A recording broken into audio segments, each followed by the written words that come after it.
So you don't change the code like that. Okay, what you will do is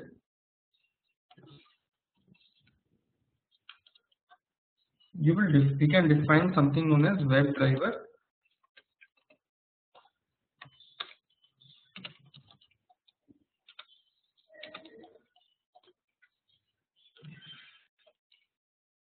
I define web driver equals to null. That means the driver object reference is just hanging in the memory, it is not pointing to any object. Okay. Suppose the browser on which I want to test on is Mozilla. Fine. So I will check. Right. I will check that if the browser is equal to Mozilla, then point the driver reference to new Firefox driver. Else, if browser is Chrome, then you set the exe path like we did it in the earlier example. This one, system.set property webdriver.chrome driver to exe of Chrome, and then point the driver to new Chrome driver. So this is the advantage. Suppose tomorrow if I change this to Chrome, then the driver will point towards Chrome driver. If I change it to Mozilla, then driver will point it to Firefox driver. Okay, I don't have to change the code. Generally we read the browser, we don't hard code browser type on which we are testing in the code. We will read this from an external source like an Excel file or an XML file or a text file or a properties file. Fine. We read the type of browser on which we are going to test from an external source, and our code dynamically calculates whether to initialize Firefox driver or to initialize Chrome driver. All this is because of this concept of interface. We can write the interface reference equals to new class which is implementing the interface. Out here I have given the interface reference but initialized it to null. That's fine. Okay, I am not deciding which class will I be initializing. Depending on the browser, I point the interface reference to that particular browser and that will open. For example, if I execute it right now, it will execute it on Mozilla. I am running this code and this code now runs on Mozilla. Right. Okay. And if I change this to Chrome and run this, so this will execute it on Chrome. You see the Chrome opens. Fine. There is a question being asked, what if WebDriver is not set?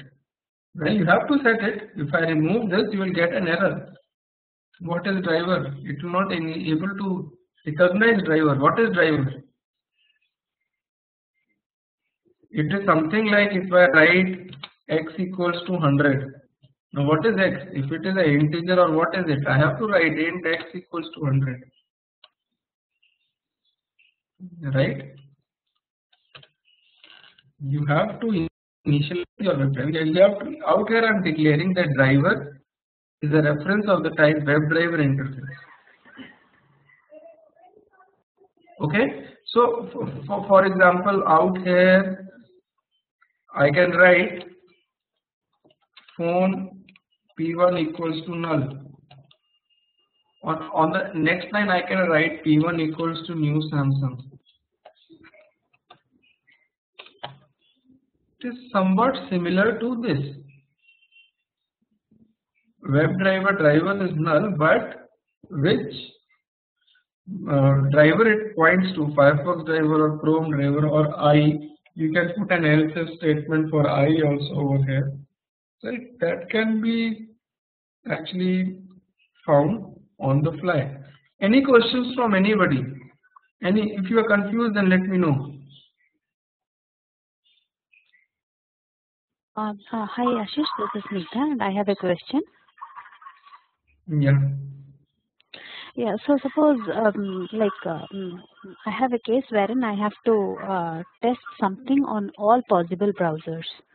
Like suppose it is Amazon.com and I have to see that Amazon.com opens up correctly in Chrome, Mozilla, Firefox and Safari and everything, all the different types of browsers.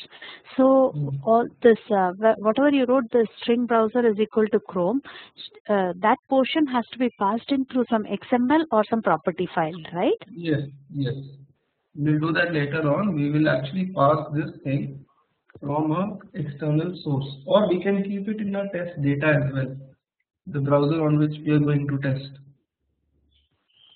Okay. In that case, will it just open up all the browsers simultaneously, or will it open up one browser after the other? One browser after the other. Seriously. If you have to do testing parallelly, that's what we do. Okay, I'll tell you practically what we do in the real-time example scenario is that we use Selenium grid. We make a hub and we make 3 nodes. Selenium grid is helpful in executing the test cases parallelly, right, on multiple machines. Alright, we make one hub for Firefox, one node for Firefox, one node for Chrome, and one node for IE. Okay, so on one node we execute the same all the tests on Firefox, on one node on Chrome, and one node on IE, and it runs parallelly. Okay, or you can execute the test cases serially on multiple browsers, but that consumes a lot of time. Right? Okay. Okay. Thank you.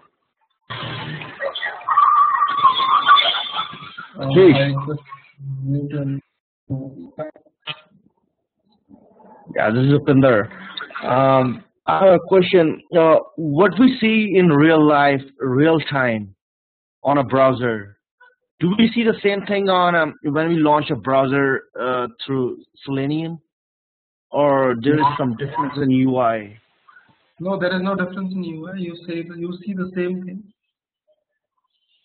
If we see a difference, that should be reported as a bug, or what should be reported as? Look, whatever you see in real time on the browsers, right? When you open the browser with Selenium, you will see the same thing on that browser. Okay, it's not like that Selenium will show you the website in some other way, and when you open it yourself, the website looks some other way. It's not like that. Okay. I'm talking about minor discrepancies, like maybe a box is cut off or something like that. I've never experienced that. And if you see something like that, what we call that a bug? That is a bug in Selenium. Obviously, that's not a bug in your site. That's a bug in Selenium. But I've never seen such thing happening that if you go to a website and you see some distortion on the website when you work with Selenium. Right? So I never saw that happen. All right, thanks. Thanks. Can you repeat about XML and all? I can't understand. Okay. What I told was that I have hard coded the browser name over here. But generally we do not hard code. We keep the browser name in an Excel file or something. Hold on, I'll show you. You'll come to know.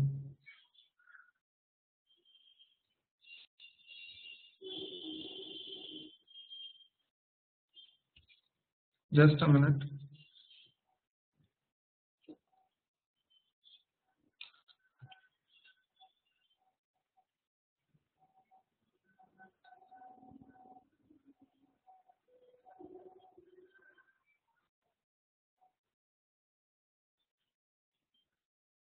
Just a minute. Yeah, we keep the, like, I have kept the data here. This was just a dummy project I was creating for somebody. Like, this is the login test. Fine. This is the data for login test.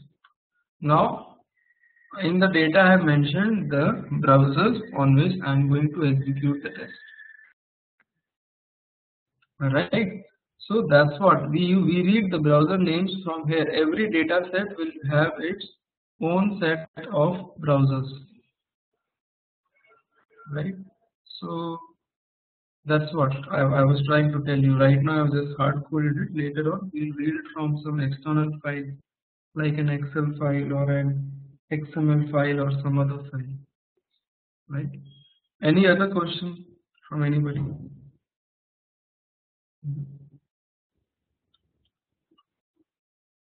Okay. So the next thing which comes up is that fine, how to execute on multiple browsers is okay.